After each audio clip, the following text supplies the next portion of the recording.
Welcome to ATT Live January 14th. I'm Braden. I'm Dan. And tonight, And I'm Agent Anderson. we got special alien hospitality correspondent, Agent Anderson, joining us from All Things Weird. Man, just quick shout out before we start the show. Andrew is currently in Detroit, living the dream, living his childhood dream, going to a Detroit Lions playoff game, and he's going to get to witness the refs screw the Lions in person. So that's a huge, huge thing. So, big shout out to Andrew out there in Detroit, probably sweating bullets right now because it's a close game. Yeah, we got tons of stuff this week. First and foremost, I wanted to touch on, you guys see about these New York tunnels? What's with everyone digging tunnels lately? I heard about that. Yeah, it started off like this whole no permit tunnel thing. I blame there was like a TikTok girl that was trending a little while ago. She was she just started digging underneath her house.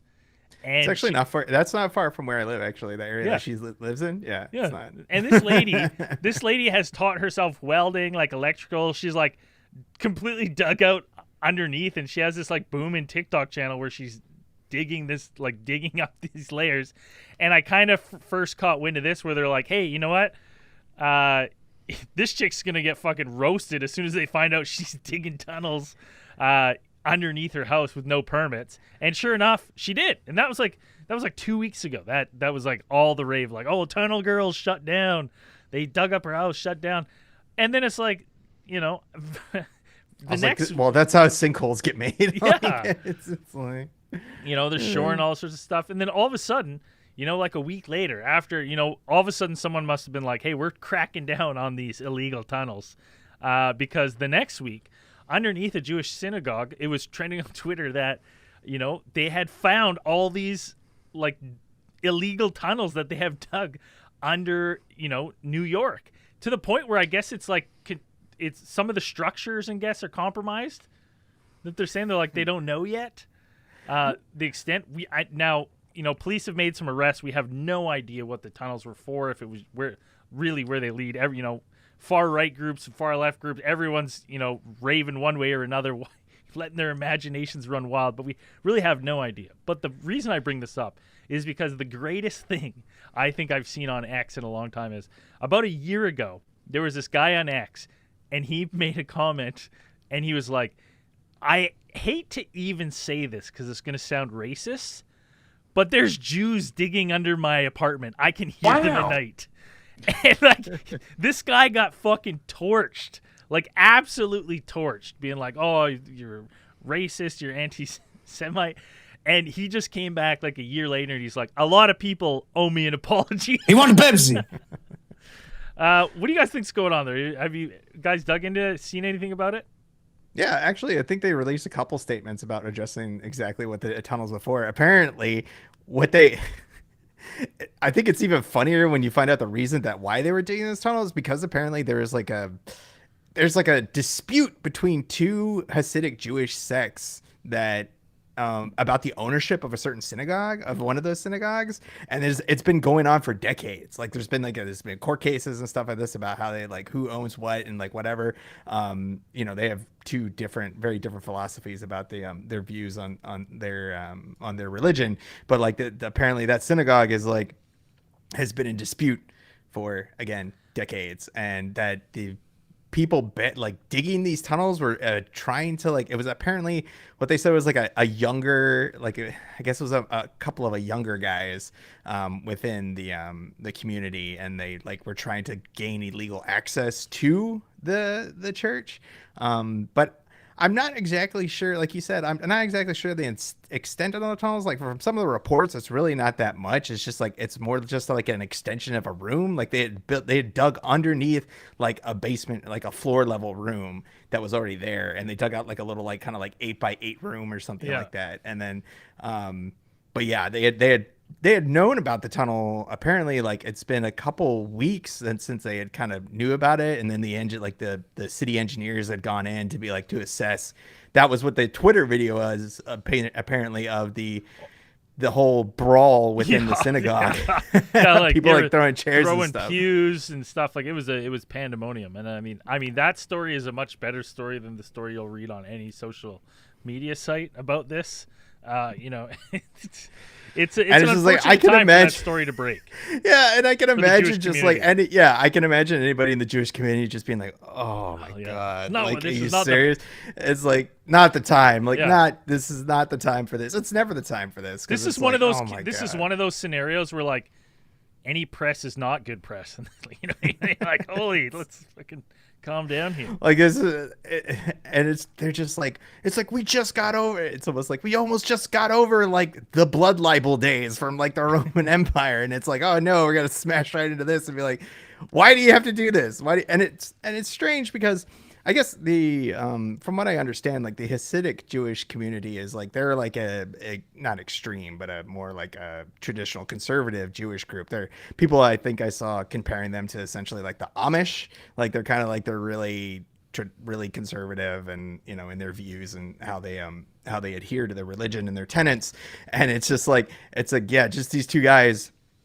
These two sects of like they used to be one and then they broke up because that one of them thought that they're like I guess one of their religious leaders was the Messiah, and then they broke up over that, and then they were like, okay, like who owns the synagogue? And then it went to court, and the court said no, these guys own it, and then and then they were just trying to dig a hole to like get into it for some reason. I'm not sure why, but it's like they had to put out an entire statement about it apparently, like from that community, and they're just like, this is Like, bad. We know like, it has nothing to do with kids. It has nothing to do with kids. And then everyone's like, all right.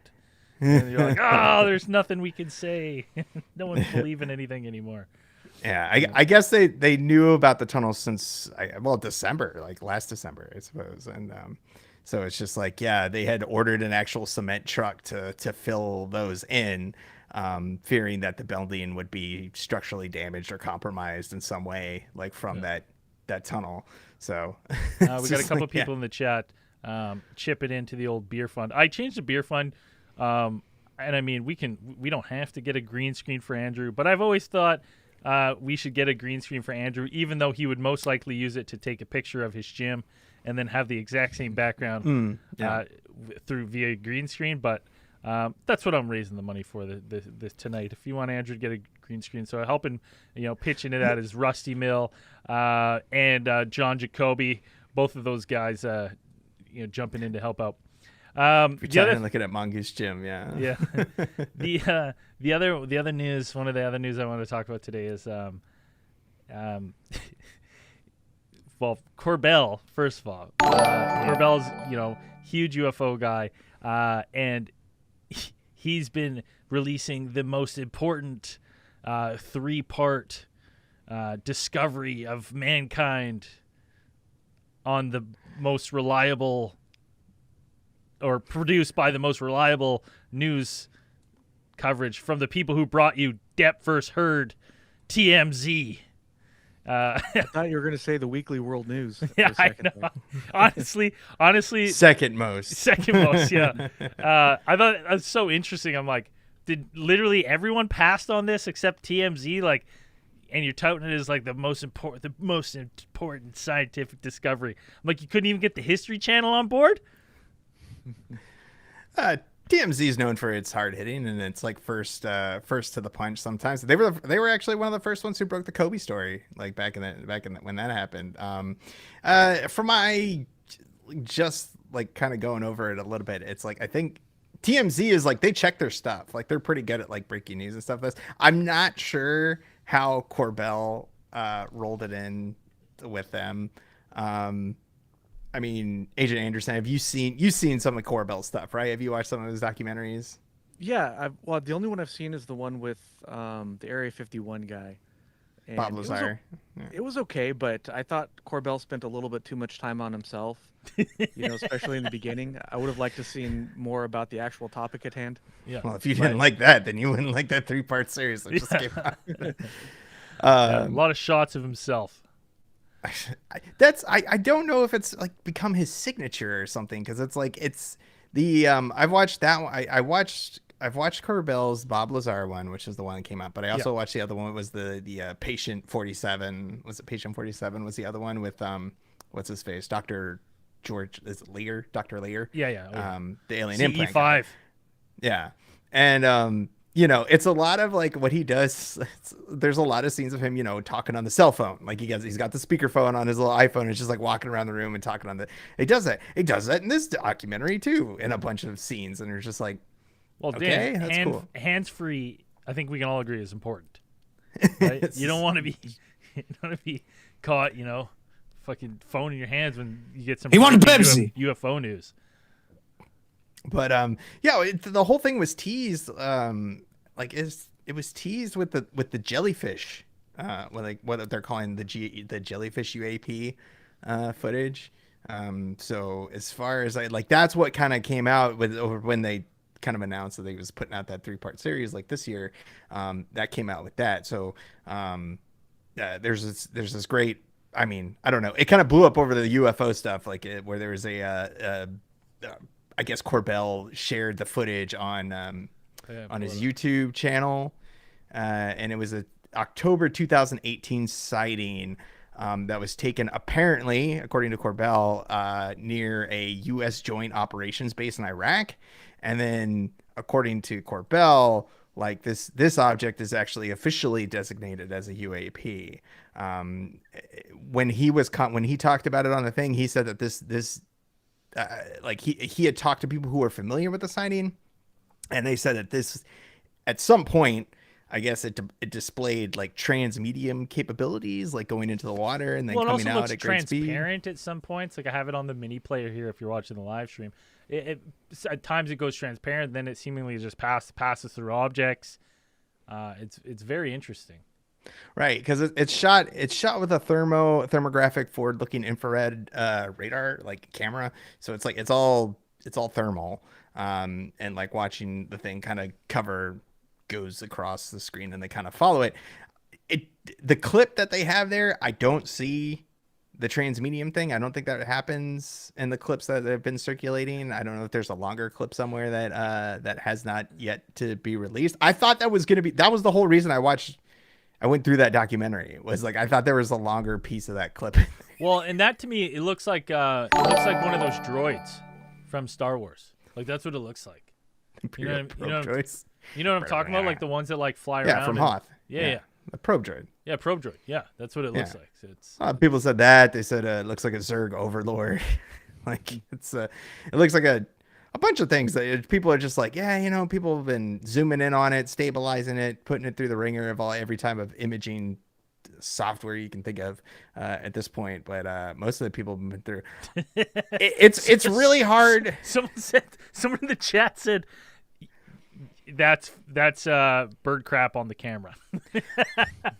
I would put that up there as plausible explanation for that thing. I was like, it looks like a little schmutz on the screen where it's just like it doesn't move. It doesn't move, and people saying like, oh, it's changing color, it's changing from cold to hot, but no, like that's just the way that the thermographic camera is like calibrating. Like it's I don't like it just changes color with everything in the on the screen. So I'm not 100% convinced that this is some kind of like cloaking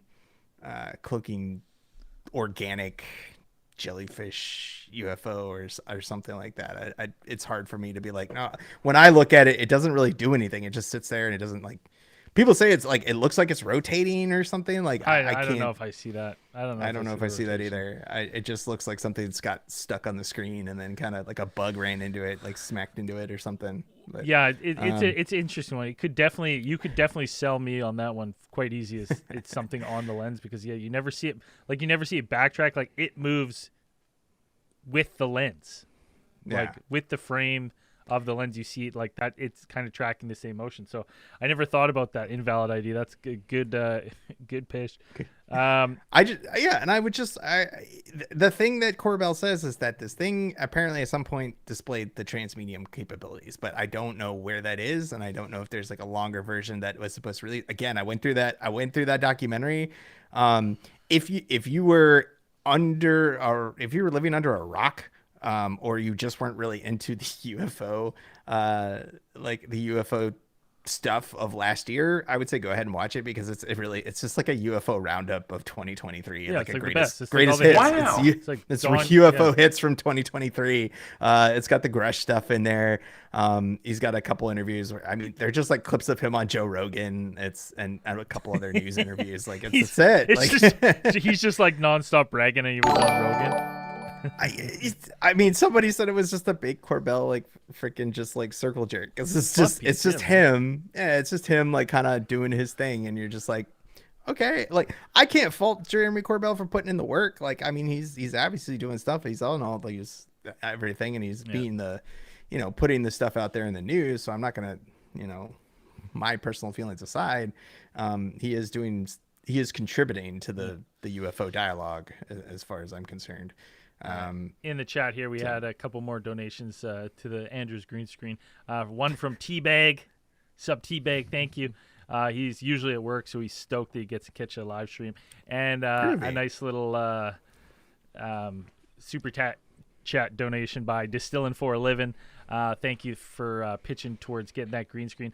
The only other thing I wanted to bring up before we throw it over to Agent Anderson is those little Mexican cake babies that we said 3 years ago were a hoax have been confirmed a hoax. Who would have thought? Who would have thought?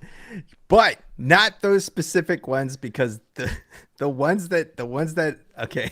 Yeah, damn it. This story just gets weirder the more that you can look into it, because you're like, okay, those, the headline is like, alien mummies in Peru are dolls made of bones. You're like, okay, like we heard of that before. But these specific ones that these Peruvian scientists like studied and pretty much said like, no, like they scanned them and they're like, no, these are made from paper mache and animal bones or something. These apparently just mysteriously turned up at the airport in Peru's capital last October and like a DHL box. Like they just showed up, I guess, like, and nobody knows where they came from. Like it's and it's like, a mix. It's a mix of human and animal bone, and I was like, "Oh my god, this is terrible." I mean, it's not even. I just like, where did you find these things? You're just like these, and you don't know if these are the same ones that Jaime Maussan presented to the Mexican Congress last year. Like, I don't know if those are the two that it could be those ones. I don't know where those ones are right now, so I have no idea. So it's just like, I don't know. The I guess Flavio Estrada, who's an archaeologist of Peru's Institute for Legal Medicine and Forensic Sciences, went over these and said they're not extraterrestrials. They're just basically dolls made from animal bones and then put together with glue. And human, and it's like some human bone. And I was like, I hope. Well, either way, I was like, ugh. Yeah, they just showed up in a DHL in a cardboard box, and I don't know if they went through customs or like what the hell. Someone just dropped them off, man. They needed a new home. It's like when you drop a baby off at the door of the firehouse, right? You just there you go. Someone else will take care of you now. It's wild. Called it. We called that. Agent Anderson, what do you got for us tonight? I got a good one for you guys. Have you heard of the Place Bonaventure Hotel UFO from 1990? No, I have not. It's a good old Canadian sighting from Montreal. It's called Montreal. Is that how you say it? I don't know. I think that's Montreal. how French. Montreal? I think that's how French Canadian people say it. I don't know. We have a couple confirm or deny. I don't know. So this was a mass sighting where you had lots of witnesses on top of a hotel and surrounding the hotel, and all throughout the city actually saw it. And you had all sorts of different witnesses. It wasn't just tourists or people in the hotel. It was, police officers, journalists. And the really cool thing about this case is there are a couple of photographs of the UFO. So that makes it a little more compelling in my opinion, even though the photographs weren't taken until it had started to get cloudy, so they're not like crystal clear, but they still show more or less what people described that they saw. So we're talking about November 7th, 1990, and our event starts at 7:30 p.m.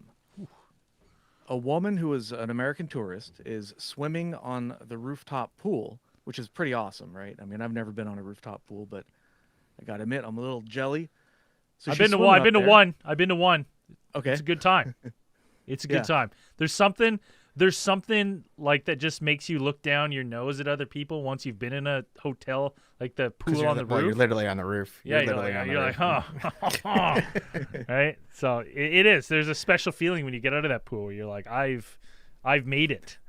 I am morally And then they're like, superior "Sir," than everybody else. Yeah, your checkout time was an hour ago. You have to leave. Actually, Do you have your hotel card, sir? Do you even stay in here? I saw one where they had like a pool connecting two buildings, and the bottom was glass. Oh, that's That'd be- cool. I'm afraid of heights, so no thank you for me on that one. But it looks cool though. So there was an American tourist, a woman, swimming in the swimming pool. I couldn't find her name anywhere. She's one of a lot of people with this case wanted to stay anonymous. She was the first person to see the UFO from the rooftop. She sees it overhead, and she gets alarmed, and she goes and tells the lifeguard. She says, "Hey, you going to do something about that?" And lifeguard He's says, like, what the fuck you want me? It's not in the pool. It's out of my jurisdiction. yeah, exactly. So the UFO is oval and yellowish color, and depending on which witness description, it had different numbers of lights. We won't go through all the witness descriptions because we'll do a condensed version a little bit. But yeah, so the lifeguard on duty, who's known only as Mrs. LSP, and I Lumpy Space prefer Princess. exactly. That's how I think of this person, but Oh my God, it's a UFO. yeah. I gotta do it about it. Oh my God! My son's actually been watching a lot of that lately. It's a really good fun show. show. It's a fun show. I enjoy it. So the lifeguard, yeah, of course, says, "Well, what the hell am I going to do with that?" So the lifeguard notifies the security guard. And the security guard, who's probably on the first He's floor, like, what they got? Going up Is the it in chain. the We're going hotel? up the chain. Is it Yeah, in the hotel? exactly. It's not my jurisdiction. exactly, yeah. So he comes up, Tabernacle. yeah. The security officer comes up about 7:35. He makes it up. His name is Albert Sterling. And he watches it for a few minutes, and he says, "Well, I don't know." He calls the MUCP, which is the Montreal Urban Community Police. Yeah. They're like, is it in the community? It's out of our jurisdiction. Yeah. So he calls them, and they say, I don't know, whatever, guys. We'll Yeah. come over, I guess, if we get a chance. He also called the Dorval Airport, which is their local airport, I guess, but the phones were busy, so he couldn't get through to them. Now, around this time, the lifeguard called the La Presse newspaper. I'm probably butchering the pronunciation. Les but- Press. Is it Les Presse? Yeah, Les Press, I think. Something like that. I didn't take a lot of French in school. I took 0. Yeah. I took German. I can pronounce. So what you're saying stuff in is German. I'm the expert in the French. So yeah, it is Le Press. Yeah. I think it is Le Press. All right. Well, you're the authority, so we'll have to go by your word. The lifeguard also went into the hotel and got some guests and other people that were there. And she said, "Hey, come on and check this out, guys." And we don't have an exact, hour by hour count of the people, but at some point there was over 70 or 80 people on the roof of the hotel gathering up there and watching the UFO. Sounds like a party out of, like from Mars Attacks or something. Everybody's getting together. And just how cool would that be if you're chilling, on vacation, a lifeguard runs in and says, "You got to check this out." You go out there. There's probably a bar up there. Cannonball! Yeah, exactly. Sounds like a good time to me. So at 7:35 or so, the object had moved a little bit, and people say it was over like the southeast corner of the building. And at that point, there were already 12 people out there. By 7:55, the object had become a lot brighter, and they called the police once again.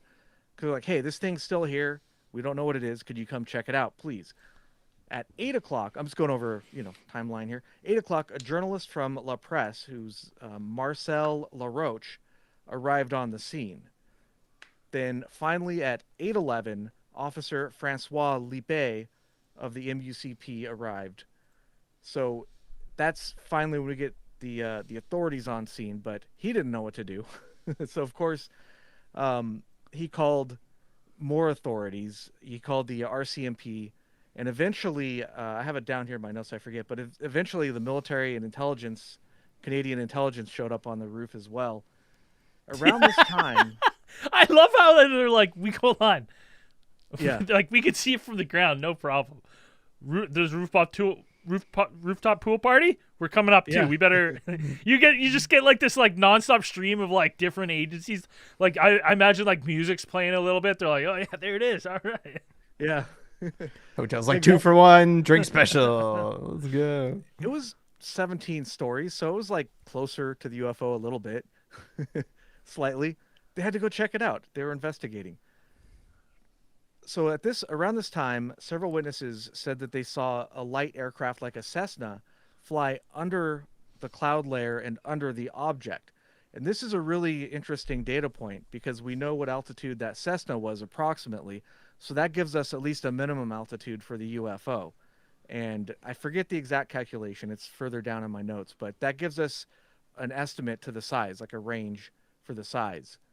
Mr. LaRoche is the one that estimated that it was about 1,200 feet, and he said that it looked minuscule in comparison to the UFO. There was later on, somebody received a letter saying that their friend saw the object between 7:30 and 8 o'clock from his small airplane, but the pilot in question did not want to be interviewed, so we don't know if it was the same airplane or not. You know how it is with these things. A lot of people don't want anything to do with it, and rightfully so. If you know the history of UFOs, a lot of people have caught a lot of crap for seeing something weird. Especially pilots. I mean, I think the history of like pilots being like, I seen something up there. They're like, and you're grounded. Yeah, it's still 90s. Like, there's still the UFO stigma is still in full effect. Yeah, so yeah, like I could see that makes total sense that someone would be like, no, like let's don't. Probably say also my name. pilot like. Probably pilot didn't want to be interviewed because like, well, how drunk were you? How much maple syrup were you carrying in your plane, sir? Smuggling it over the border. It was just one shot. So one Sergeant Mason arrived at 8:30, and he was overwhelmed by the object, so he called the RCMP at 8:44. And investigator Luc Morin. These are some really great French names, I feel like. You know, Luc Morin. I wish I could pronounce that correctly. Yeah, that's pretty good. You got to get a little gurglier on it though, like Luc Morin. Gets like gargle some water or something. Yeah, I don't know. Add some extra vowels in there, and then put all the vowel sounds inside the name. Yeah, like the French language I hear is like a beautiful language, but like Quebecois is not. Mm-hmm. So it's dirty, little dirty French. Yeah, dirty French. That urban French down from the rough streets of Montreal. At 8:52, Officer Lippe was able to get in touch with the control tower from Dorval Airport, and they told him that they didn't have the object on radar and they had no idea what was going on. So that's a pretty important piece of information, because if it was some sort of terrestrial craft, like let's say a dirigible or something, then they would probably find that on the radar for sure. So we know it wasn't, something normal, I guess, unless it was hiding from the radar somehow, which I don't know how it would do it, but who knows. Now at 8:30, between 8:30 and 8:45, LaRoche went back to his car for a camera, for a 35 millimeter camera, and he attempted to take a picture, but he's not a photographer and it didn't come out good. It's incredibly difficult to take a picture at night. Yeah, so he calls. Yeah, what's up, Braden? That's always difficult. That's always, like I mean, even today, you go use your phone. At he night, wanted Pepsi. Like, terrible. I can't see shit. Yeah. So he called the photographer that worked at the newspaper, who gave him some instructions, like to lay the camera on a bench for stability and put it on a long exposure. And he was able to get 2 pictures of the object, which I don't know if we can do a screen share or something, but it's available online. If you just Google Montreal 1990 UFO, the picture will come up. It's probably in the first link or two. Yeah, it's the one with the 3 lights. It almost looks like 3 lights. Yeah, it kind of looks like foggy. Yeah, I have a picture of it on the little sidebar here for people to see. I've had it sitting up there. It is like it's a fascinating one. You're like, holy, look at that picture. Like they all kind of look like they're canted, like in different directions, right? Like it doesn't look like they're pointing straight down. So whatever this is, either these lights are coming off the bottom of an orb. Yeah. But it's interesting because it matches what people said they saw, and it was taken by, a pretty reliable source. A reporter is unlikely to hoax something like this. So it's a genuine photo of a genuine UFO.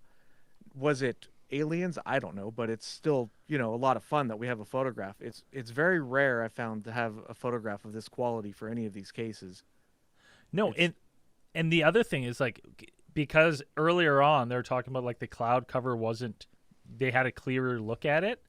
Because if you're looking just to the clouds, and I know Dan's probably thinking it is first thing, Dan, I can read Dan's mind right now. You want to tell you what Dan's thinking? Strip club spotlights. That's what Dan's thinking, right? Spotlights from all the strip clubs that are converging. Strip clubs first, and then right?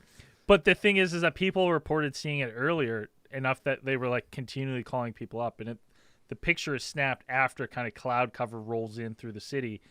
So it's that's an interesting bit to me that it just hovered there and stayed. Like I have a feeling like if it was spotlights or something, anything, you'd be like, oh, now they're moving. You would very quickly put it together that spotlights. But this fooled, like you said, countless people. You got sergeants. This has gone way up the chain. It started at a lonely lifeguard, right, who couldn't deal with the problem, and it's gone all the way up to the military, right? They're checking radars, so like they were obviously thought it was something other than spotlights, because I feel like right away someone would have been like spotlights.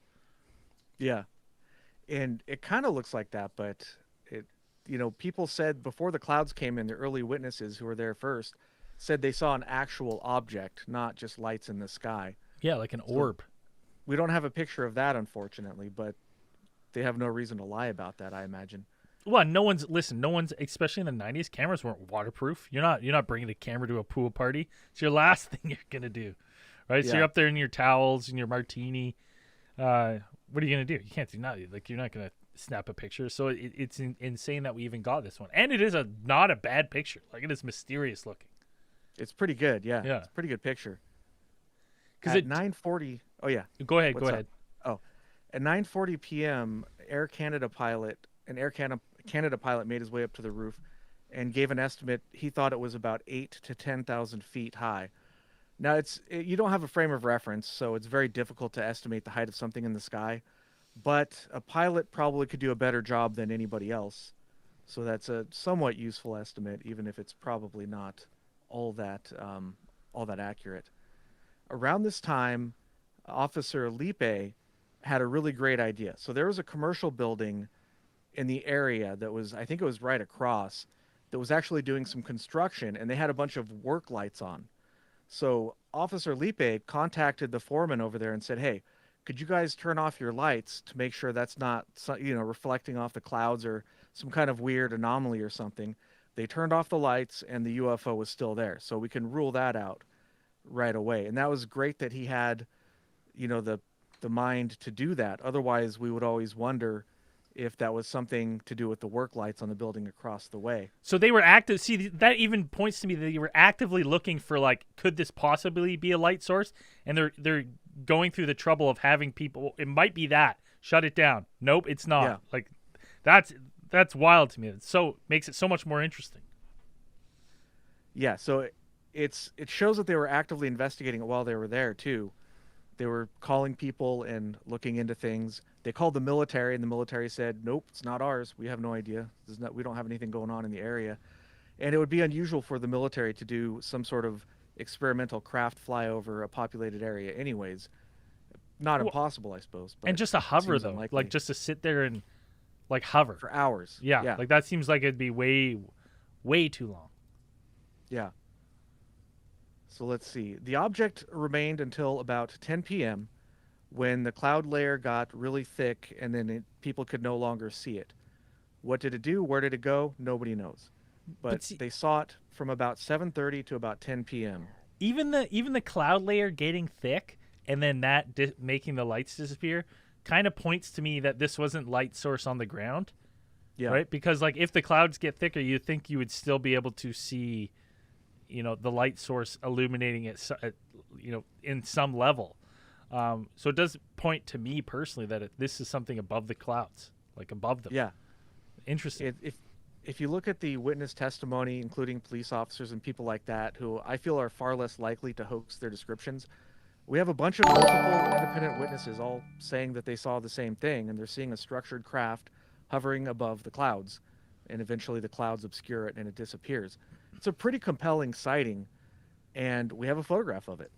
And there's a question from I think he said his nickname, so I'll just use his nickname, Brian Boner.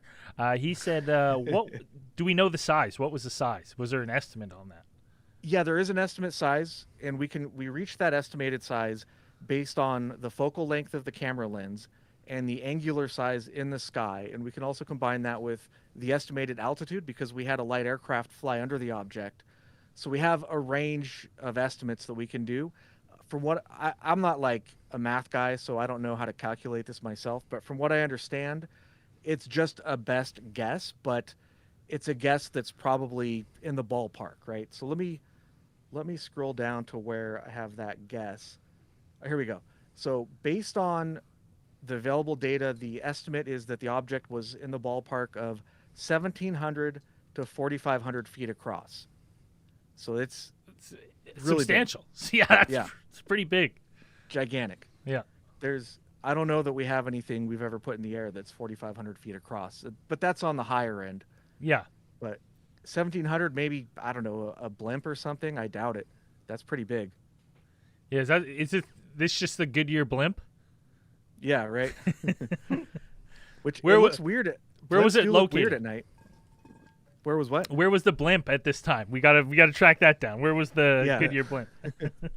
Hey, you never know. It's possible, right? Could be maybe they were over like an atmospheric aberration that, magnified the thing or something. I don't know.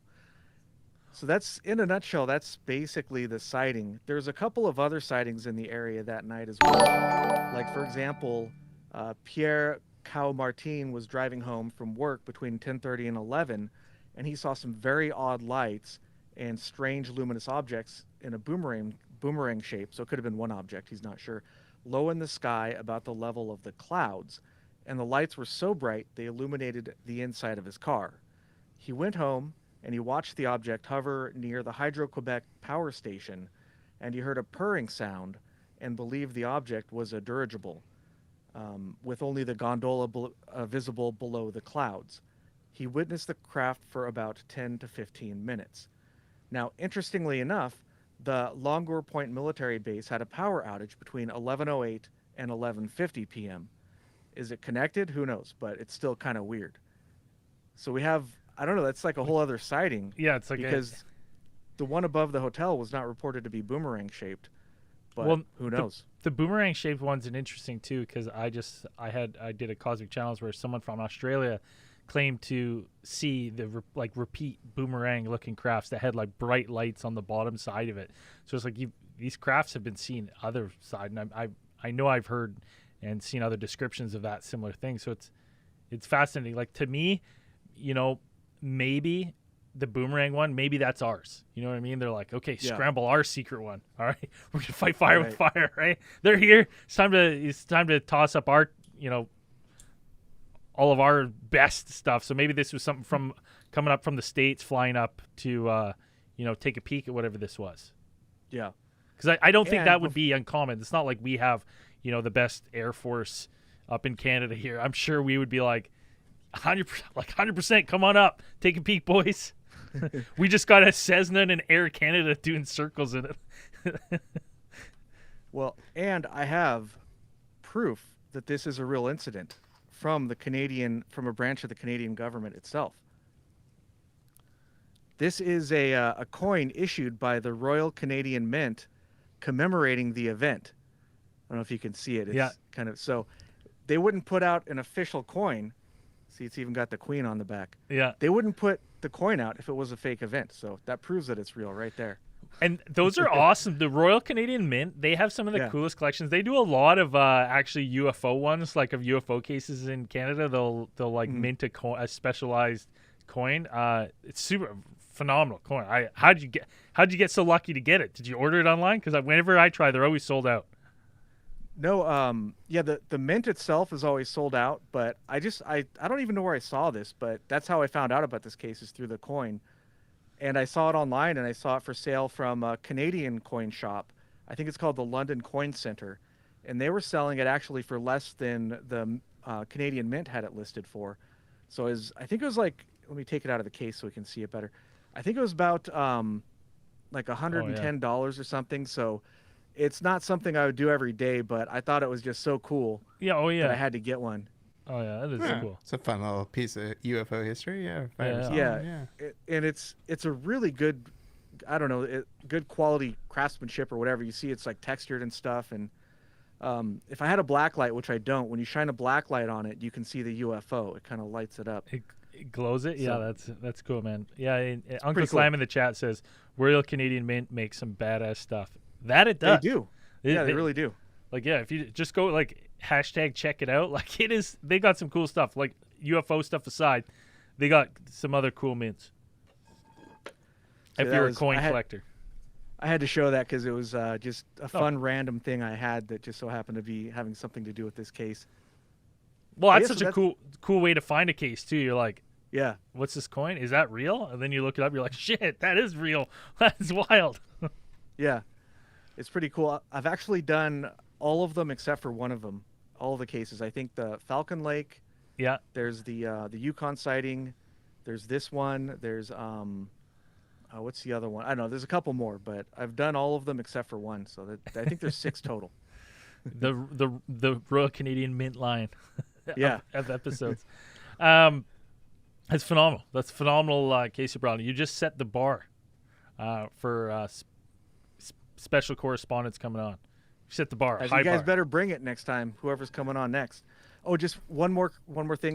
Just a correction. You said my show is All Things Weird. It's actually All Things Strange. Strange. My bad. Yeah. Sorry. Oh my god. I can't believe I did that. Sorry, buddy. It's And because formerly AKA known as Alien Conspiracy Show. Yeah. You should be able to find it wherever, Apple or Spotify, wherever you guys listen. Yeah, go and check that out. Now, Agent Anderson, while you're here, we had some people asking in the chat, what do you guys think about the Miami Mall incident? We've kind of shared our thoughts, but I'm interested to hear your thoughts. What do you think of the Miami Mall incident? Well, I've seen the video, and I didn't find it all that convincing. It does have some kind of interesting little tidbits that kind of catch your attention, like the police presence seemed to be overwhelming, little overkill. But on the other hand, if people were reporting gunshots, then they would, of course, think it's a mass or err on the side of caution. So they would just, they did that code 3 or whatever. Everybody in the city showed up. But then there are some witness statements saying they saw shadow creatures. I don't know if that's made up after the fact. There are some really compelling bits to the case, but as it stands, I haven't seen anything that convinces me personally. But on the other hand, who knows? Something might shake out sooner or later that changes everything. So it's one of those wait and see things as far as I'm concerned. It's less convincing to me than that Las Vegas one we had a while back, which I thought was fascinating. Which one was that? That's one where it's like the people saw the UFO, the alien, and then like cops got called, and the cops thought they saw something. They got spooked. And then, like, there was also, it looked like a meteorite coming down that people filmed, like a green meteorite, like, slowing down in the atmosphere, like, above Vegas, all at the same time. So people were like, the alien crashed. It's running through the streets of Vegas. Yeah, I vaguely remember that one, yeah. Yeah, Duchess of Doobie is saying, where's all the video? All those people, not one clear video. Well, it's a lot of AI videos out there. You can see all sorts of 10-foot tall aliens on the... Those are the best, most convincing pieces of evidence right there. But there's no videos of the supposed teenagers that were looting and throwing fireworks around either. Yeah, it's true. It's not that I've seen. No, me neither. And you know what? In fairness to people, if there was gunshots and stuff and everyone's scared running, the last thing a lot of people are doing is going for their phone to be like, right.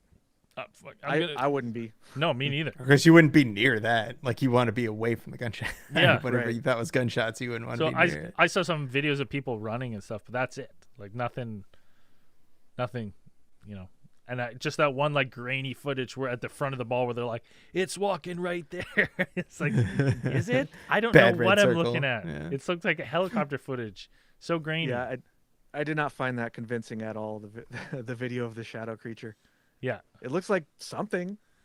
I don't know. There's definitely something there. To be honest, it says something to me that, every couple weeks here we get some sort of huge alien thing that just takes over the news. And that's recently. Like, I don't remember that even, 2 years ago. and then going further back where this kind of stuff would trend all the time, and like people are so interested. It feels like there's more of an interest now in aliens and UFOs than ever before. Maybe just because it's more in the public eye right now. Yeah. I think we also have like News Nation has become now like the News Nation is, I think it's Hulu, like Hulu's like a news outlet. It's like their CNN essentially, and they have a bunch of people on there, and they're the ones who pretty much, I think they were the first ones to have like an interview with Grush, and then they pretty much have UFO news like every month or so is usually their bread and butter. I think like they just kind of they have that stuff on there, but I think them and like USA Today always, yeah, it always does seem like there's a UFO story, like just about whatever. I mean, there's the ongoing Grush saga, like that stuff happens, and I think you had the United States Congress, you had the whole UAP caucus gang, including you had Representative Luna and Tim Burchett, and I think Alexandra. Is that the one where they all came out, like they all kind of like had an interview after they came out? And they all, they had that was the one I was talking about. Every single one of them looked a little like, I was like shaken. Yeah. I was like, what did they see in there? Because every single person that got up and talked kind of had a holy fuck look in their eyes. It was wild.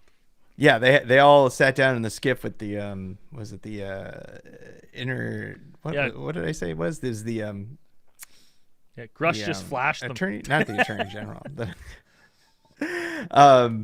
The IC, what's his name? I can't remember the guy's name right now, but yeah, they sat down with a guy who was essentially like the guy who was kind of the point man on the whole Grush case, I believe, or Grush had kind of come to him at least with like his grievances, and then also the information that he had broke. What do you mean you have no money? So they all kind of sat down with them specifically, like we said before, specifically to discuss the UAPs and the U.S. government's efforts to recover and or re-engineer, repurpose some of these UAPs that have been recovered.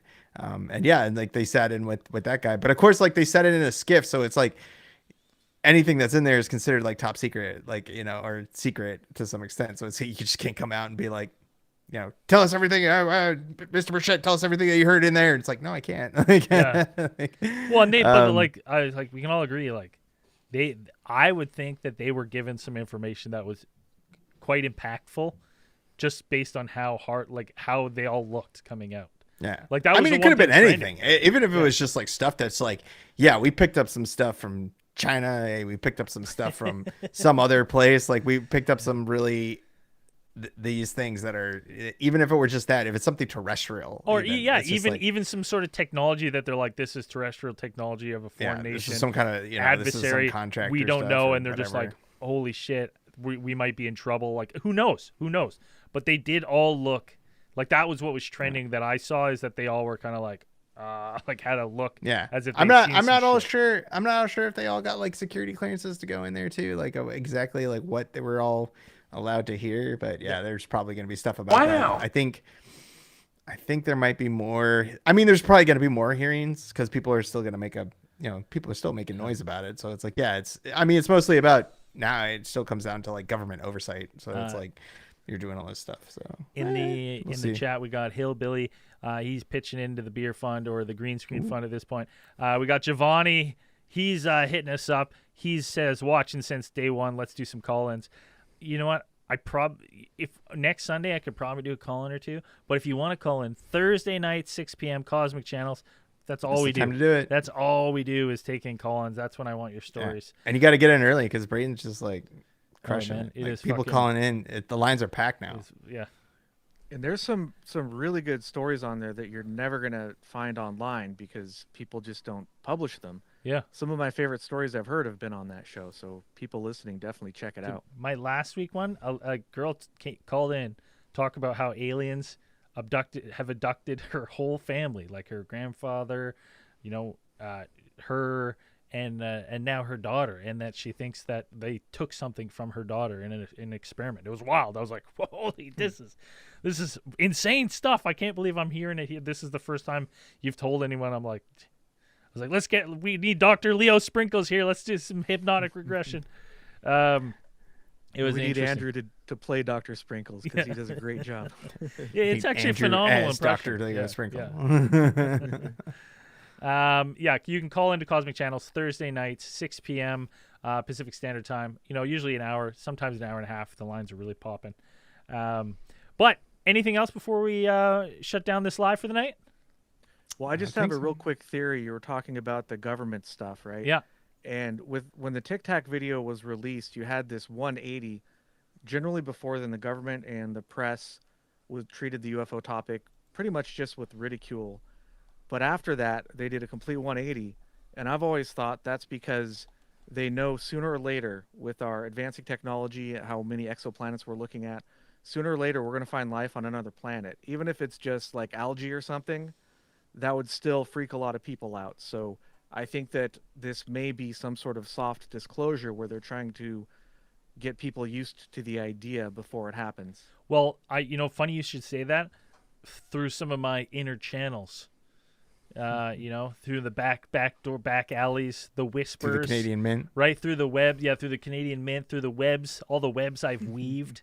I've heard rumor that we might be getting some, and this is all I've heard. This is the rumor this is 100% rumor mill. We might be getting some very, very interesting, wild developments coming out of the James Webb Telescope in the coming weeks. That's what I've heard. That's the rumor. That's the rumor on the street. Whether it's true or not, whether we're going to see something, I don't know. But I've been stayed glued to the James Webb ever since, so it'll be interesting to see. But I agree with you. Everyone had their nose up at all this stuff, and then until they're like, the government came out, they're like, yeah, unfortunately, those ones are real. And then obviously, everything kind of turned on a dime at that point. So yeah, it'll be interesting. It'll be interesting to see where it goes, because, we'll see. Time will tell. It's hard to say. Interesting times. The interesting times for sure. If you want to support the show, you want to support Alien Theories Theorizing, best place, Patreon right there. Choose your membership. You get hours and hours of bonus content in return for helping support the show. Or there's a little PayPal there. You can just top up the beer fund, or in the super chat like all these nice people have been supporting the show tonight. Listen, and if you're all caught up on Alien Theories Theorizing, jump on over to Agent Anderson's show. All Things Strange.